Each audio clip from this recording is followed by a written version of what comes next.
Andrew and I had been together for almost 3 years. A month before our contract expired, he left a trail of kisses down my back. Fiona, I'm getting married. Our contract has to end early. My whole body stiffened for a moment, but I quickly pretended to be indifferent and asked, "Is there compensation?" Andrew didn't stop kissing me. "How much do you want?" I seemed to think for a moment before casually naming a number. 10 million. All right. Andrew agreed almost without hesitation. I smiled. A strong wave of sour bitterness suddenly welled up in their eyes. Fortunately, he was behind me and couldn't see anything. Then after tonight, let's never see each other again. Chapter 1. It was probably because he knew it was the last night that Andrew was particularly ruthless. Halfway through, his phone suddenly rang. I glanced over and clearly saw the name flashing on the screen. Roxana. Oh, Roxana Hahn, the eldest daughter of the Hahn Corporation. She was probably the woman Andrew was going to marry. As I was thinking about it, my body suddenly felt empty. Andrew had pulled away and reached for his phone. He got out of bed, walking toward the balcony as he answered the call. I stared at his tall, lean figure, momentarily dazed. All right, I'll be there in half an hour. I didn't know what the person on the other end said. After saying that, Andrew hung up and walked straight back to me. Seeing that I had picked up my nightgown to put it on, he grabbed it from my hands and tossed it aside. Then, pressing his hands down on either side of me, he leaned in again. I turned my face away from his kiss. "What's wrong? Not happy?" Andrew frowned. I tugged at my lips. "Andrew, your fiancé is waiting for you." His long fingers pinched my chin, forcing me to meet his gaze. "Fiona, know your place. You don't have the right to care." "Yeah, Andrew, I don't have the right." I looked at him and smiled. "That's why I'm not unhappy. If you don't want me to kiss you, then kiss it yourself."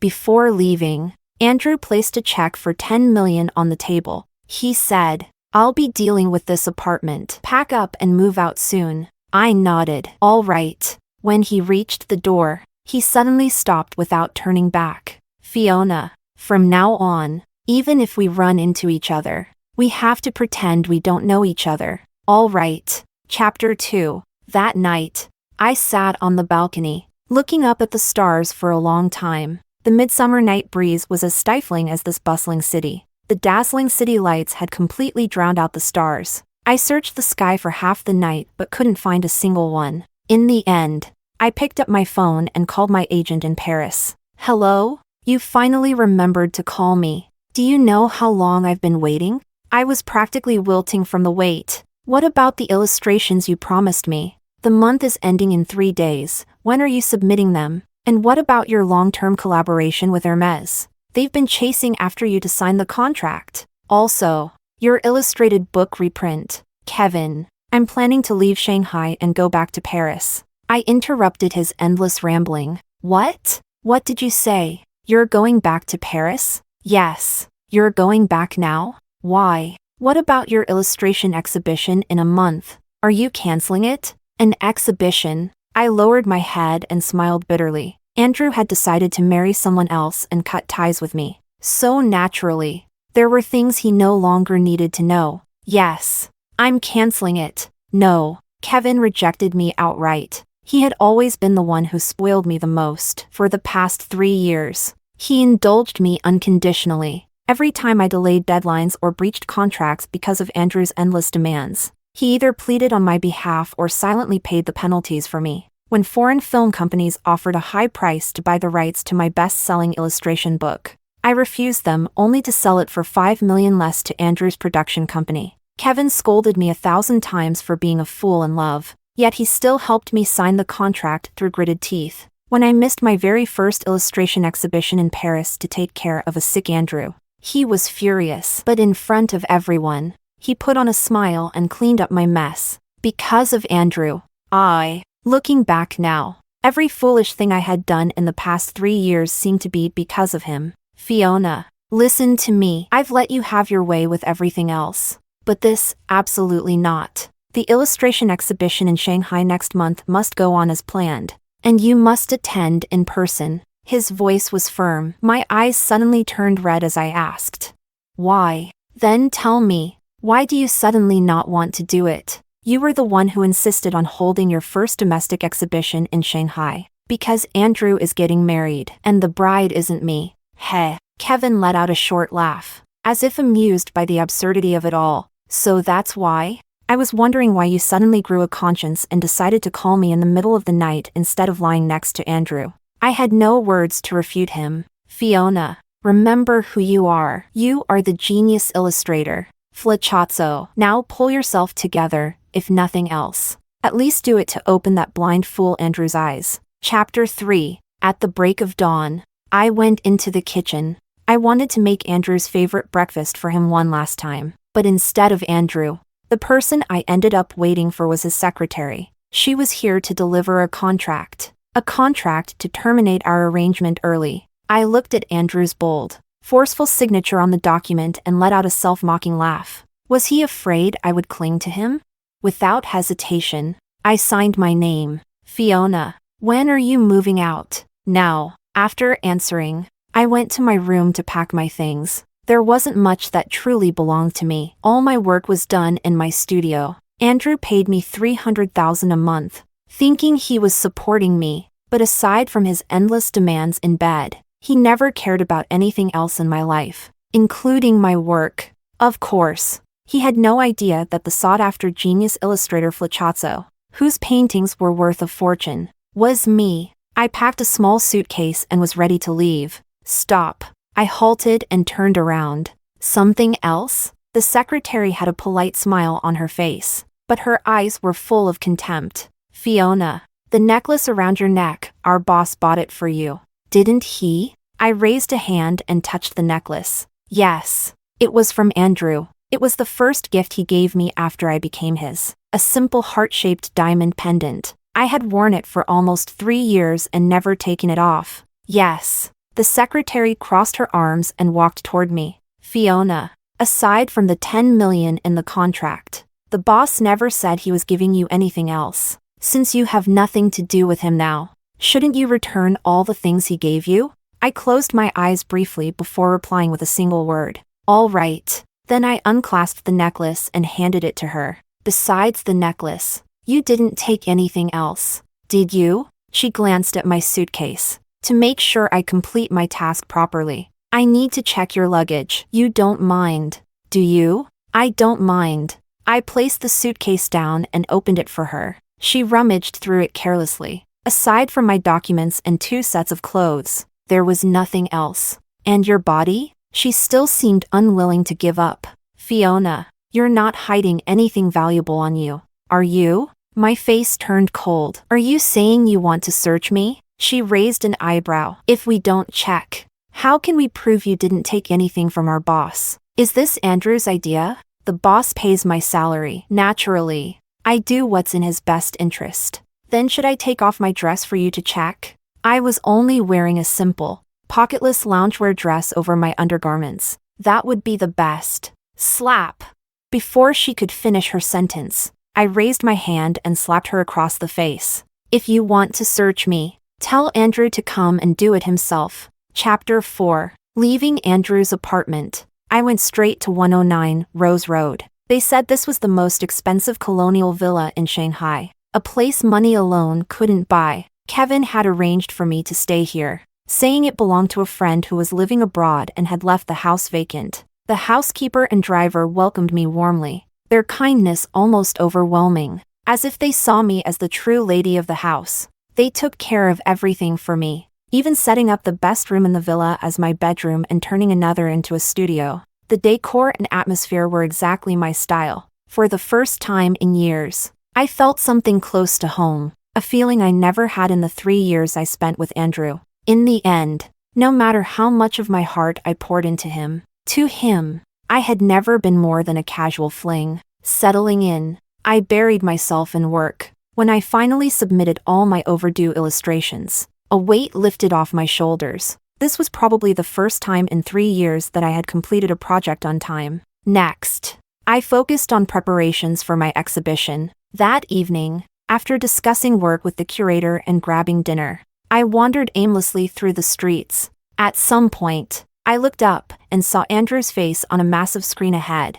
Alongside him was Roxana. They were engaged. The soon-to-be bride stood beside him, their fingers interlaced as they gazed at each other with deep affection. A picture-perfect couple. I stood frozen, watching them on the screen. Memories from 10 years ago, the first time I ever met Andrew, surfaced in my mind. People had always said my mother was a homewrecker, that the legal wife had driven her to take her own life. The day she died, she deliberately sent me out to buy something. When I returned, the ambulance had already arrived. I watched, stunned, as they carried my blood-soaked, barely breathing mother onto the stretcher. I didn't even understand what had happened. A neighbor grabbed me and shoved me into the ambulance. I sat there, watching the paramedics desperately try to save her. But no matter how hard they worked, blood kept pouring from her mouth and nose. I was numb. It wasn't until they pushed her into the emergency room that I finally broke down, sobbing uncontrollably. I had never felt so helpless, so terrified. And yet, the nurse told me I had to pay 50,000 yuan before they could begin treatment. I was only 14. Where could I possibly get that kind of money? I didn't even think. I just dropped to my knees, begging them to save my mother first. But the nurse simply shook her head. Hospital policy. Payment must come first. I had nothing, so I just kept bowing, begging over and over again. And in that moment, when I was at my most desperate, most powerless, Andrew appeared like a god descending from the heavens. He turned to the nurse and said, "I'll cover the 50,000. I was stunned. I watched him pay the bill and walk away. By the time I snapped out of it and ran after him, he was already gone. Later, the nurse told me his name, Andrew Su, the heir of the Su family. The money was paid, but my mother still didn't survive. She left behind a letter, telling me she had never been a mistress, that when she met my father, she had no idea he was already married." Boom! The sky rumbled. June weather was unpredictable. It changed as suddenly as a child's temper. Before I could react, rain came pouring down. I stared at the screen, watching the couple locked in a kiss. Maybe the rain was too heavy. Maybe a few stray drops had gotten into my eyes, but warmth trickled down my cheeks. 14 to 24. 10 years. 10 years of longing. 10 years of waiting. But now, I would treat it as though I had finally repaid the 50,000 yuan. From this moment forward, Andrew and I were truly over. We would never cross paths again. Just as I turned to leave, a black umbrella suddenly appeared over my head. Startled, I spun around. A few steps away, a Rolls-Royce Phantom was parked by the curb. The rear window rolled down, and the same two faces from the giant screen just moments ago appeared before me. "Fiona, what a coincidence running into you here," Roxana said, smiling sweetly through the veil of rain. "Come on, get in. It's pouring. We'll give you a ride home." Chapter 5. My gaze drifted past Roxana, landing on Andrew beside her. His face was expressionless. When he noticed me looking, he met my eyes, but his gaze was cold, indifferent, laced with a clear trace of disgust. "Fiona, don't just stand there. Get in," Roxana urged again. I had met Roxana before, once, in a cafe. She had approached me for a conversation and even added me on WeChat. I didn't know what I was thinking. Somehow, against my better judgment, I got into the car, but the moment I settled into the passenger seat, I regretted it. "Fiona, let me introduce you. This is my husband, Andrew. Honey, this is my friend, Fiona." At her words, my whole body tensed, but only for a moment. I forced myself to remain calm, turning back with a polite smile. The armrest in the middle of the back seat was folded up.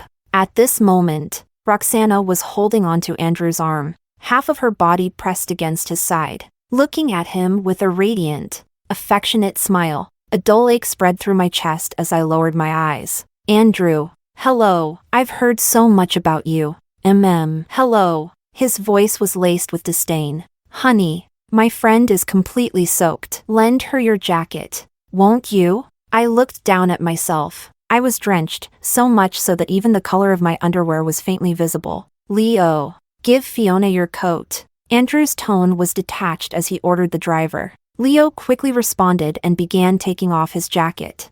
I swallowed the bitter sting rising in my throat and forced a small smile. Thank you. There was a time when Andrew would get upset if I so much as shook hands with another man. Even exchanging a few words would sour his mood, and he would always take it out on me later. But now? Now. He commanded a middle-aged driver to lend me his coat without a second thought. The line between us was severed completely, cleanly. At this moment, I finally understood. Andrew had never loved me. If he had even the slightest bit of affection for me, how could he turn so utterly indifferent within just a few days?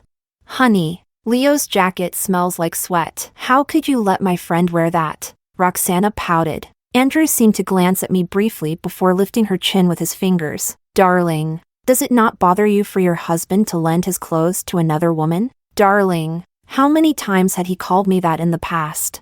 Each time, when passion ran high, he would whisper it over and over again. You're so bad. Roxana playfully smacked his arm before turning to me with an apologetic smile. Fiona, I'm sorry. If you don't mind, just make do with Leo's jacket for now. I don't mind, I said calmly, taking the coat from the driver and draping it over my shoulders. By the way, where do you live? We'll give you a ride home, Roxana asked. I gave her my address. Chapter 6. Fiona, this villa must be worth at least a few billion. Is it your boyfriend's? I never knew you found yourself such a wealthy man. Roxana's voice was filled with curiosity, but I only smiled faintly and said nothing. Instead, I took off the jacket and handed it back to the driver. Outside, Luna, the housekeeper, was waiting under an umbrella for me. No need. Just as the driver was about to take the jacket, Andrew's cold voice cut through the rain.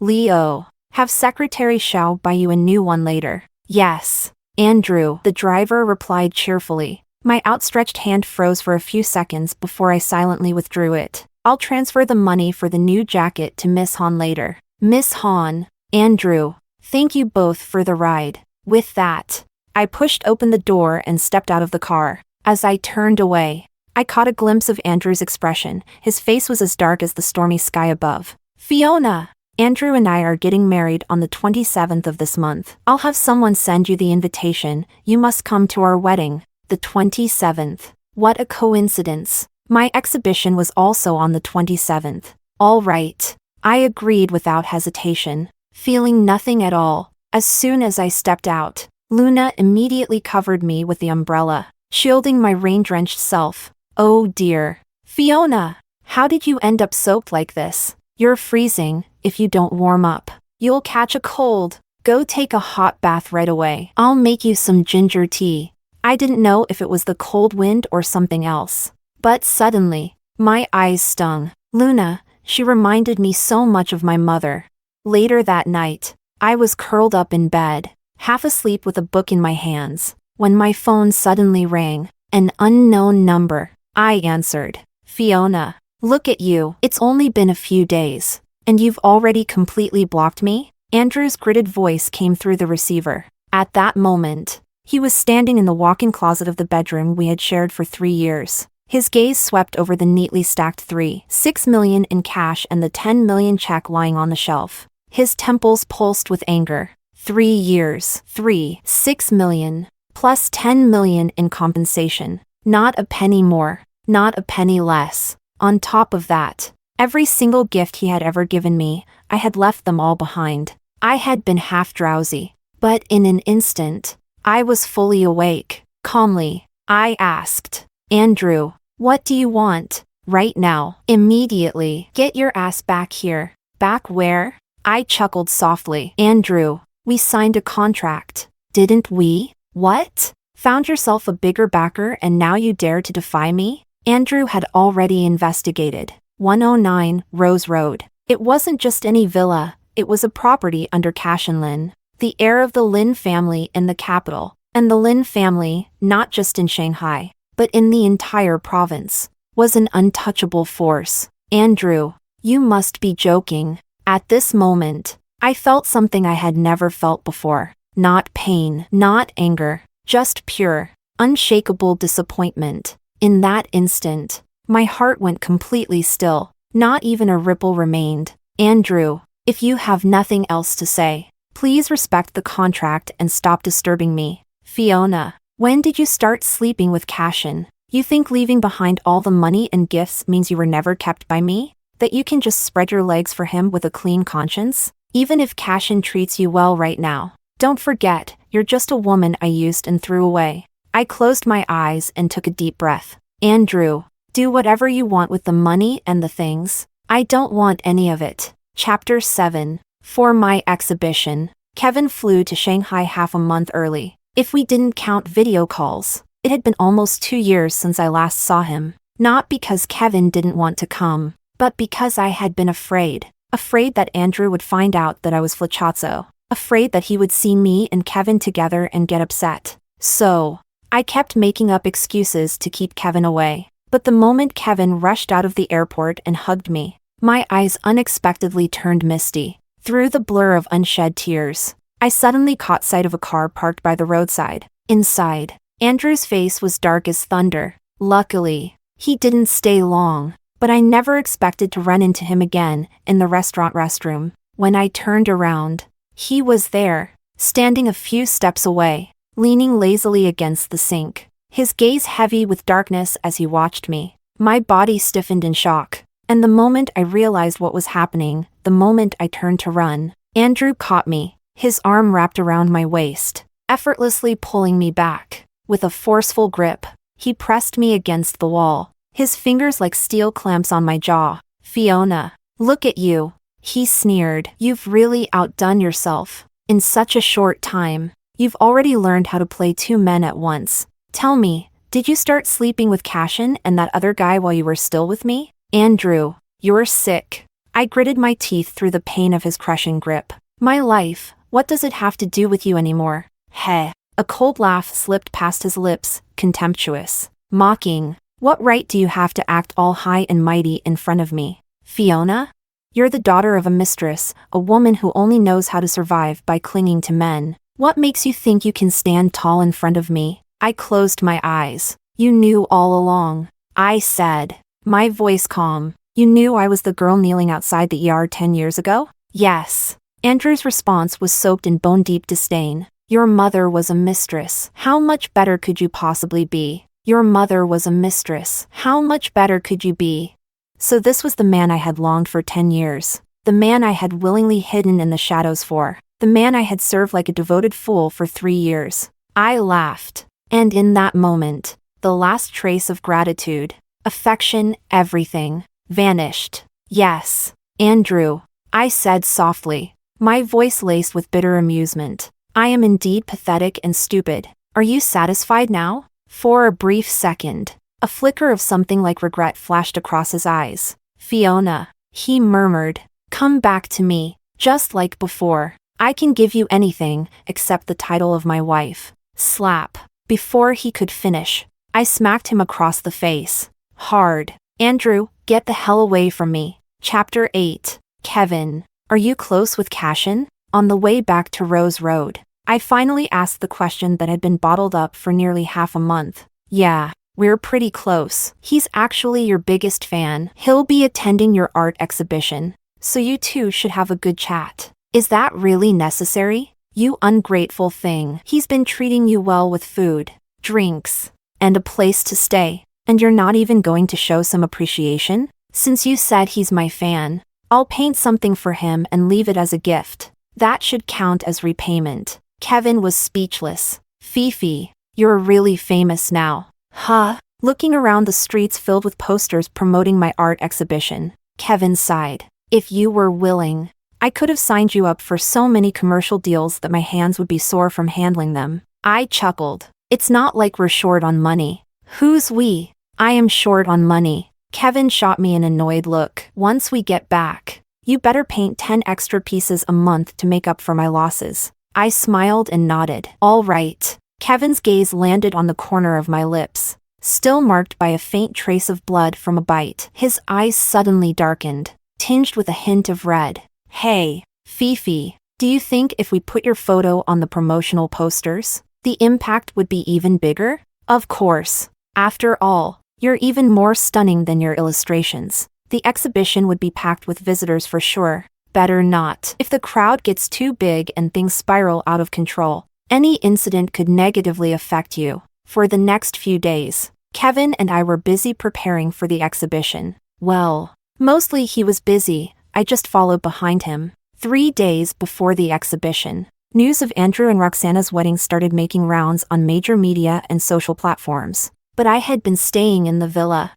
either painting or burying myself in books and research, so I hadn't paid any attention to it. Some of the paintings I had originally planned to exhibit were related to Andrew. Now that he and I were nothing more than strangers, I obviously wouldn't be displaying any of those pieces. That meant I had to create new ones to fill the gaps. Kevin pulled up a few trending topics from major social media platforms and showed them to me. Look, baby, take a look at this. He handed me his phone, his expression smug, though his tone was laced with disdain. Tisk. No matter how hard Andrew and the Han family try to stir up hype, they still can't overshadow you. The trending list was dominated by topics related to me, occupying the first, second, and fourth spots. One of my paintings had been auctioned off for $70 million. Some tycoon had declared they were buying out my entire exhibition. Meanwhile, Andrew and Roxana's wedding announcement barely squeezed into the top 10. Did you pay to put me on the trending list?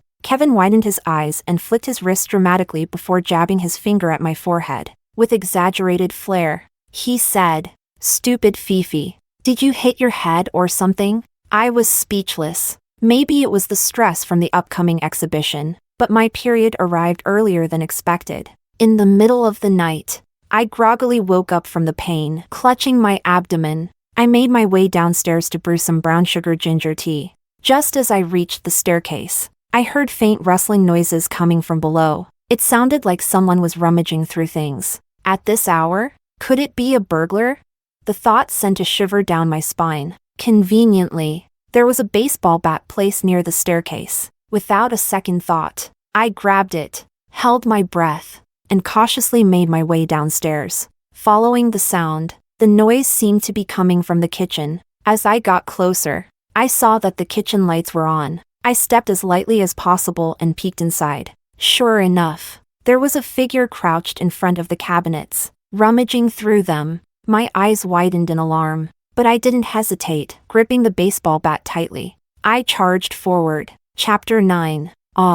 Just as I rushed forward, baseball bat raised high and ready to strike. The man crouching in front of the cabinet suddenly stood up and turned around. Caught off guard, I screamed, stumbled backward, and nearly fell. The next second, a strong arm reached out and pulled me in, while another hand swiftly covered my mouth. I widened my eyes in shock as I looked at the man before me. His sharp, chiseled features radiated an aura of nobility and charm. For a moment, I was completely stunned. "Sorry for scaring you. I'm Cashin." His deep, rich voice carried a magnetic warmth, like an orchid blooming in the dark night, subtle yet captivating. Cashin, the owner of this villa. Cashin. My eyes widened even more in disbelief. Cashin let go of my mouth, the corner of his sensual lips curving up slightly. "It's late. Let's not wake the others. Let's." Hearing his words, I instinctively lowered my gaze and looked down. Only then did I realize I was still in his embrace,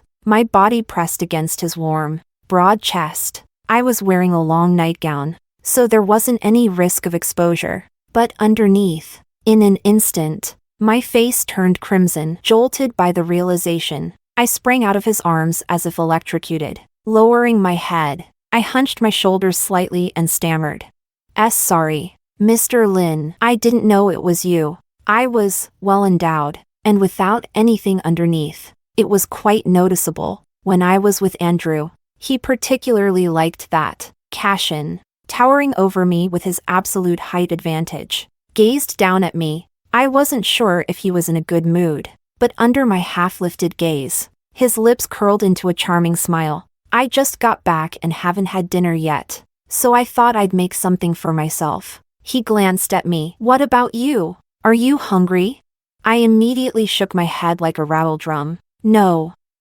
I'm not hungry. You take your time. I won't bother you." With that, I spun around and fled back to my room as if running for my life. Leaning against the door, I clutched my wildly pounding chest. Gasping for air, My cheeks were burning. I had almost completely forgotten about the pain in my lower abdomen. That was unbelievably awkward. Now that Cashin was back, and after what just happened, wouldn't it be more appropriate for me to move out? Yes, move out. Otherwise, I really wouldn't know how to face him in the coming days. I decided that as soon as the sun rose, I would talk to Kevin about it. Crawling back into bed, the pain in my abdomen made itself known again, twisting and churning, keeping me from sleeping. Knock, knock. Suddenly, there was a knock at the door. I froze, holding my breath. Fiona, I made some ginger brown sugar tea. Would you like some? It was Cashin. How did he know I was on my period? Confused, my heart started pounding again. I got out of bed, pulled on a coat, and went to open the door. Cashin stood outside, holding a tray. On it sat a steaming bowl of ginger brown sugar tea, and beside it, a box of painkillers specifically for menstrual cramps. I looked up at Cashin. Cashin looked back at me. The steam curled between us, blurring our gazes. I wasn't sure if it was just my imagination, but for a moment, I thought I saw something incredibly soft in his eyes. You bled through the back of your nightgown. Cashin cut me off and held out the tray. The tea might not relieve the pain immediately, but the painkillers will. I took it from him. Take them and get some rest, Cashin said simply before turning and walking away. Chapter 10. In the second half of the night, I slept soundly. When I got up in the morning and went downstairs, Cashin was nowhere to be seen. I let out a quiet sigh of relief. Fiona, good morning. Our sir returned last night, but he left early this morning with Mr. Bai. They said you should have breakfast on your own. Luna greeted me with her usual warm, motherly smile from the kitchen. All right. I didn't dare ask any more questions. Auntie, thank you for making the ginger brown sugar tea for me last night. What ginger brown sugar tea? I didn't make any. Do you want some? I can make it now. I froze. The rich, fragrant bowl of ginger brown sugar tea I drank in the middle of the night wasn't made by Luna? Could it have been Cashin himself? The esteemed, revered Cashin Lin, boiling ginger tea for me in the middle of the night? Then, do we have any painkillers for menstrual cramps in the house? What's wrong? Are you having cramps? I'll go buy some now. She waved a hand dismissively. I'm an old woman. I went through menopause ages ago, and since no other young women have ever lived here, where would I get painkillers for cramps? I stood there, completely stunned. Luna chuckled, her face full of kindness. Fio, wait a moment. I'll go buy them right away. Auntie, no need. I already took some. I quickly stopped her. You did? Luna blinked in surprise, then patted my arm. When did your period start? Are you feeling unwell? Go sit down and rest. Don't touch any cold water in the kitchen. I'll handle breakfast. I nodded numbly, letting her half guide, half push me to the living room sofa. Auntie, you're Mr. Lin. He's really a good man, right? Luna's face practically lit up with pride. Our sir is the best. He excels at everything. The only bad thing about him is that he's getting older but refuses to date. Doesn't have a girlfriend, and won't even think about marriage. It's driving both the Lin and Wu families crazy. The Wu family, Cashin's maternal side. Cashin's mother was the only daughter of the Wu family, and Cashin himself was an only child. Naturally, that made him the sole heir to both the Lin and Wu families. I smiled but didn't continue the conversation. To avoid running into Cashin, I stayed in the studio after breakfast. The exhibition was in 2 days. Since I had time, I wanted to finish the painting I planned to give to Cashin. After some thought, I decided on a splashed color painting for him. The canvas was large. I fixed the paper onto the floor-to-ceiling window, securing it against the glass. The upper part was so high I had to stand on a stool to reach it. I was so absorbed in painting that I didn't notice when the sun had set outside, nor did I notice when someone appeared at the door. It wasn't until the final stroke landed,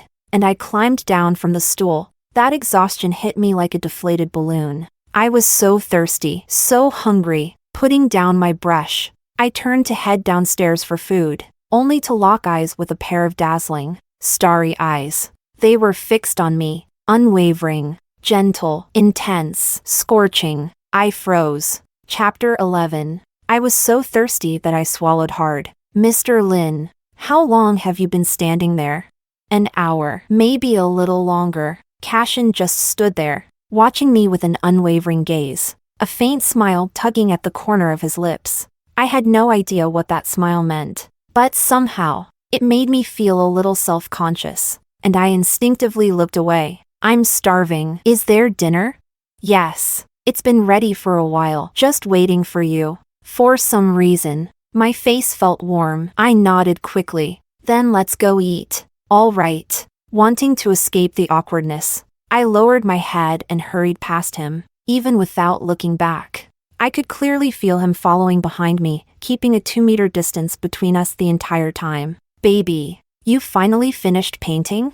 The moment I stepped into the dining room, Kevin let out a dramatic wail. If you took any longer, we'd have to call this a midnight snack. Let's eat. Cashin's voice sounded behind me. Luna quickly finished setting up the dishes. I was starving, without caring about anything else. I took the bowl of rice Luna handed me and dug in. Oh my god, baby. Slow down. Wipe your face, or you'll look like an abstract oil painting. Kevin chuckled, grabbing a warm hand towel and passing it to me. I had just stuffed a huge bite of food into my mouth. Hearing his words, I looked up at him. Can I finish eating first? Kevin stared at me like he had just seen a ghost, completely stunned. Yeah, sure, eat. Cashin responded instead, calmly placing a large piece of beef into my bowl. Oh my god, baby, are you about to cry? Kevin was genuinely alarmed. He quickly dropped the towel and picked up his chopsticks to pile more food onto my plate. Eat. Hurry up and eat more, you're way too thin. I nodded and buried my head in my bowl, eating like crazy. I devoured 2 full bowls of rice and 2 big bowls of soup. By the time I was full, I felt much better, relaxed enough to finally speak normally to Cashin. Mr. Lin, about the splashed color painting I did earlier, what do you think? Cashin's sharp brows softened slightly as he paused and thought. If it were auctioned, it would probably go for over 100 million. Holy sh**t. Kevin's eyes nearly popped out of his head. I gotta go see it. With that, he jumped up and sprinted upstairs. I couldn't help but smile. Thank you for the compliment, Mr. Lin. With Cashin's approval, I could finally breathe easy, since the painting was a gift for him. If he didn't like it, I'd have to redo it. Chapter 12. The day before the exhibition, Kevin accompanied me to the venue. Everything was already set up, and the effect was stunning. I was thoroughly satisfied. Baby, that piece you painted yesterday was absolutely breathtaking. What's it called? He tilted his head and grinned. How about we set up a special display case in the center to showcase it separately? I shook my head. It's called Urban Night Wanderer. It's a gift from Mr. Lin. It won't be on public display. Huh? Kevin blinked in surprise, then stared at me for a second before flashing a knowing smile. Hey, baby, be honest, are you falling for Cashin Lin? I rolled my eyes. My dear Kevin, you've already scolded me awake. I won't be a clueless fool in love ever again. Tisk. Now that's unfair. Andrew, that piece of trash isn't even worth one of Cashin's toes. I grinned at Kevin. And what does that have to do with me?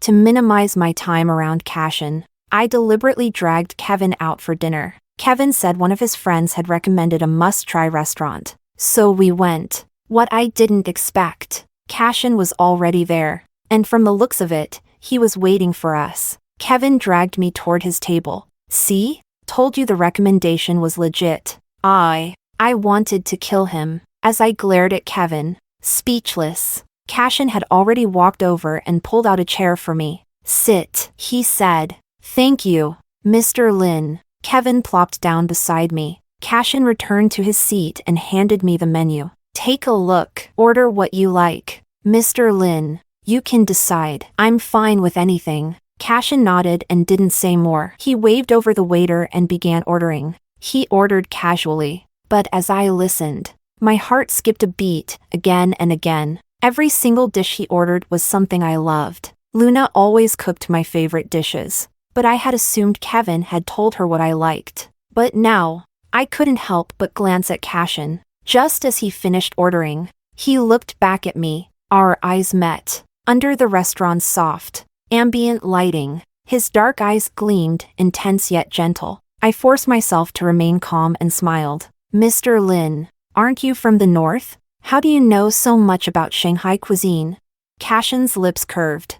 I spent a lot of time eating with my grandparents when I was young. Eventually, I grew to like it. I nodded, unsure how to keep the conversation going. Thankfully, Kevin jumped in to help. Speaking of which, how are the old master and madam doing these days?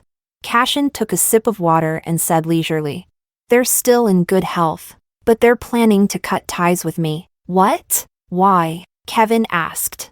I was just as curious, because I haven't gone to a single arranged blind date they set up for me. Chapter 13. Cashin. What a coincidence! I didn't expect to see you back in Shanghai. Halfway through dinner, Roxana suddenly appeared in front of us. Cashin barely lifted his eyelids, glancing at her with indifference. Where did you crawl out from? And who told you to call my name like that? Roxana's smile stiffened instantly. Kevin, not one to hold back, let out a loud snicker. Fiona, you're here too? Oh, sorry. I just noticed you. Roxana turned to me with a fake smile. I acknowledged her with a slight nod. Nothing more. You received my wedding invitation, right? You must bring your boyfriend tomorrow. I really didn't want to entertain her, so I casually responded. Sure, I had zero intention of going, but I'd make sure to send a red envelope out of basic courtesy. Oh, right. What's your boyfriend's name? Tell me so I can arrange a nice seat for you too. Kevin rolled his eyes so hard it was a miracle they didn't get stuck. Miss Han, I don't have a boyfriend right now. No? But just the other day, you were talking about him, said he was rich and that your relationship was great. What? Broke up already? Kevin finally lost his patience. Miss Han, listen, on the way here, I saw your fiancé, Andrew, walking into a hotel with a young girl. If you hurry over now, you might just catch them in bed together. Kevin raised his voice on purpose. The people at the surrounding tables all turned to look. You. Roxana's face turned green. Who even are you? You don't know my husband, stop talking nonsense. Kevin sneered. Oh please, your family and the Sue family have been throwing money at hot search rankings every day. I'm not blind. That ugly piece of garbage Andrew? He was so disgusting that I can't forget his face even if I try. You. Hurry up. If you don't go now, you might be too late to catch them in the act. Roxana's face twisted with fury. She stomped her foot and stormed off. Under the table, I gave Kevin a huge thumbs up. His ability to make up nonsense on the spot was getting more and more impressive. Come on, if you want to praise me, just say it. No need to hold it in. I looked up, and without warning, my gaze locked onto a pair of deep, burning black eyes. For a second, my breath hitched. I quickly looked away, breaking eye contact with Cashin. Fio, do you need a boyfriend? Huh? My mind blanked for a moment, and my face heated up. Never mind. Cashin retrieved his gaze, picked up his chopsticks, and placed more food onto my plate. Eat more. That night, I could barely taste my food. After returning to the Rose Road villa, I made an excuse and hid in my room for the rest of the night. A strange tightness settled in my chest, like something was pressing against it. After showering, I put on a long nightgown and stepped out onto my bedroom balcony to get some fresh air. And that's when I noticed a tall, lean figure standing on the balcony next door. Cashin. He had also just showered, wearing a deep navy blue robe, but he hadn't tied the belt. His sculpted chest and toned abs were completely exposed. I didn't even know the room next door was his. For a moment, I froze. Then, realizing the situation, I quickly turned back, ready to retreat. But before I could, Cashin called out, Fio. I squeezed my eyes shut for a second, then forced myself to stop. The next moment, thud. My eyes snapped open, just in time to see Cashin effortlessly step over the railing between our balconies. And then, he was standing right in front of me. Mr. Lin, is there something you need? Cashin took a step forward, closing the space between us. Fio. At the restaurant. I asked you a question. He lowered his voice. You still haven't answered me. Chapter 14. What question? Cashin's chest vibrated as a low, intoxicating laugh rolled from his throat. Fio, do you need a boyfriend? Because I just happen to need a girlfriend. Should we give it a try? I frowned, biting the corner of my lip. Mr. Lin. Fio, you don't have to answer me now. Cashin cut me off. Give me your answer after your exhibition ends. As he finished speaking, he lowered his head and placed a kiss on the crown of my head. Then, he turned away. With a single effortless motion, he leaped back over the railing and landed on his own balcony. I looked over. At that exact moment, he looked back at me. Our eyes met. His lips curved into a gentle smile, warm and indulgent. Rest early. Okay. Good night, Mr. Lin. Back in my room, my phone suddenly rang. An unknown number. I answered without thinking. Fiona. Who are you? What's your real identity? Hearing Andrew's voice, I originally assumed he was calling to rage over the lies Kevin had spread about him at dinner. But no, he was starting to question who I really was. Andrew, what does that have to do with you? I hung up immediately and blocked his number. Then, I shut off my phone and went to sleep. On the other end, Andrew violently hurled his phone across the room. For the past few days, he had been secretly probing Luna to dig up information on Fiona. Luna had told him, Fiona and Cashin were just friends. Fiona and Kevin were also just friends. Fiona spent most of her time in the villa painting. Fiona's artwork was incredible, so incredible that Cashin himself liked it. Luna even mentioned that Fiona had recently been busy preparing for some exhibition. That was when everything clicked. For the past month, the biggest buzz in the art world had been the genius illustrator Flachazzo, whose exhibition was happening tomorrow in Shanghai. Rumors claimed that the mysterious Flachazzo was from Shanghai, that she was a stunning beauty, that she was just 24 years old. Every single detail matched Fiona perfectly. And then Andrew remembered that time he had accidentally seen Fiona's sketches in her notebook. A cold wave of panic crashed over him. No. He desperately tried to convince himself. Fiona couldn't be Flachazzo. She just couldn't. Because if she were Flachazzo, and if she had always loved him so much, why would she have kept it a secret from him?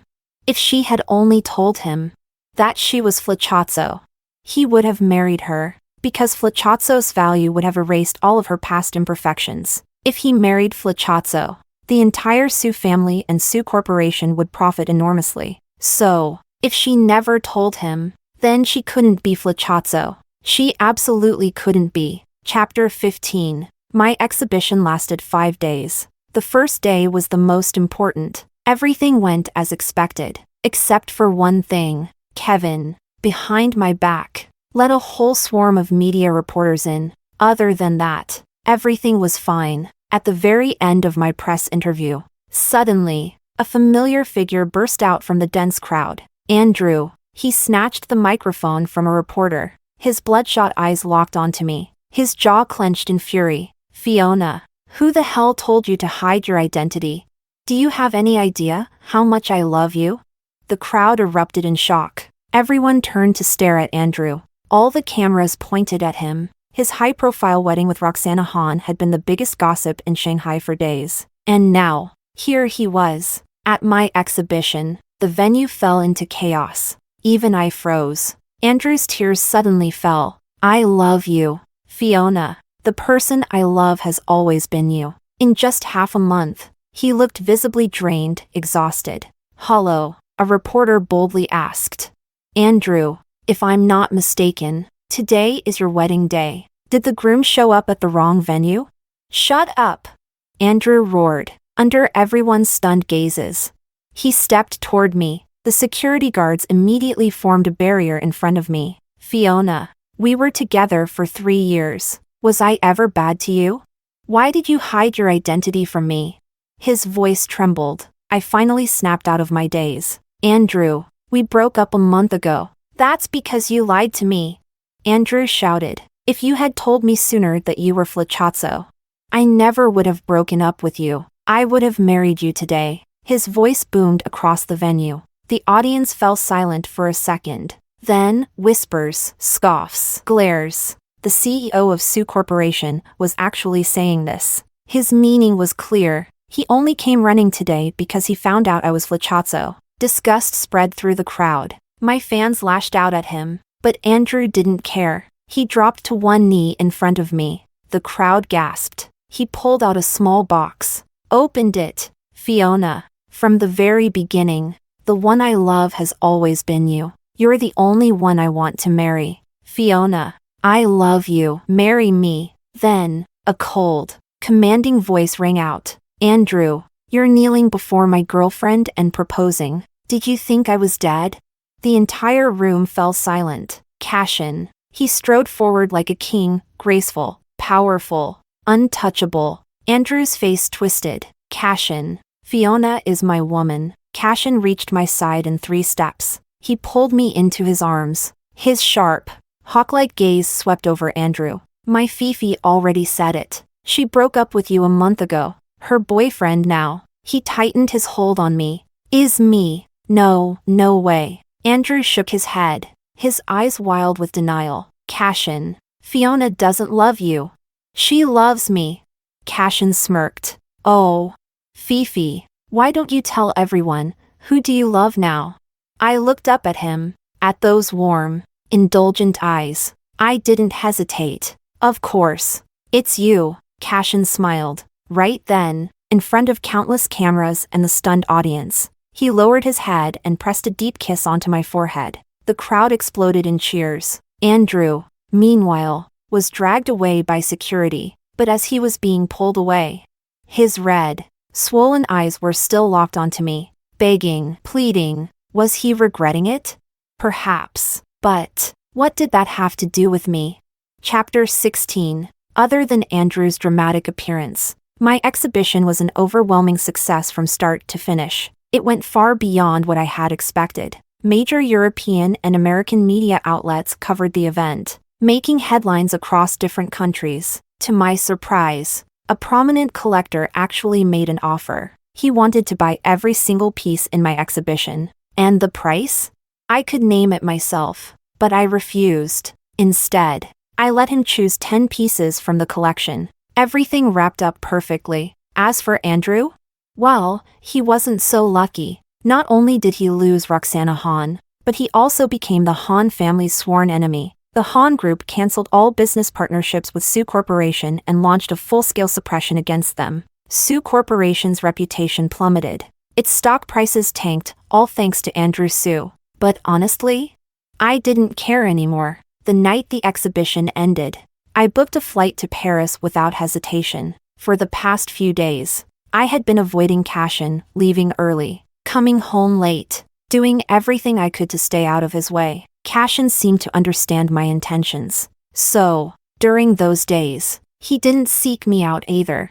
Once the plane boarded, I took out my phone and opened Cashin's chat. I hesitated for a second, then typed, Mr. Lin, thank you for your kindness, but I'm not ready to enter a new relationship yet. So, I'm sorry. After hitting send, I switched my phone to airplane mode. Then, I leaned back in my seat, closed my eyes, and exhaled deeply.